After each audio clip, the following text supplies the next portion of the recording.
હાલ પાણીપુરી ખાતી છોકરીઓ માટે એક દુઃખદ સમાચાર સામે આવી રહ્યા છે। એક પરિવારની ફરિયાદ મુજબ 13 વર્ષની સગીર ગઈકાલે સાંજે કૈખલીમાં પીએસ મેગ્નમ નામના હાઉસિંગ કોમ્પ્લેક્સ પાસે 20 વર્ષીય પાણીપુરી વિક્રેતા રાહુલ ચંદ્ર બંશી પાસેથી પાણીપુરી ખરીદવા ગઈ હતી। રાહુલ, જેણે પાઘડી પહેરી હતી, તે તરત જ કિશોરીને મેગ્નમમાં પહેલા માળના શૌચાલયમાં લઈ ગયો હતો।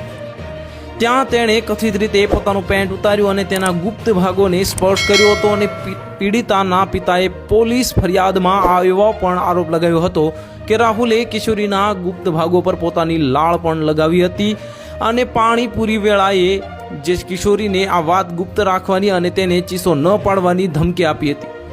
જ્યારે તે ઘરે પાછી ફરી અને આ બાબતની જાણ કરી ત્યારે છોકરીના પરિવારે તે રાત્રે બાગુવાટી પોલીસ સ્ટેશન ફરિયાદ નોંધાવી અને કિશોરીને તબીબી તપાસ માટે આરજી કાર હોસ્પિટલમાં મોકલવામાં આવી હતી અને પોલીસે પોક્સો એક્ટ હેઠળ કેસ નોંધી અને આરોપીની શોધખોળ શરૂ કરી છે। અને સ્વાભાવિક રીતે આ સમાચારથી વિસ્તારમાં હોબાળો મચી ગયો છે અને સ્થાનિક રહેવાસીઓ ફેરિયાના વર્તનથી ચોંકી ગયા છે।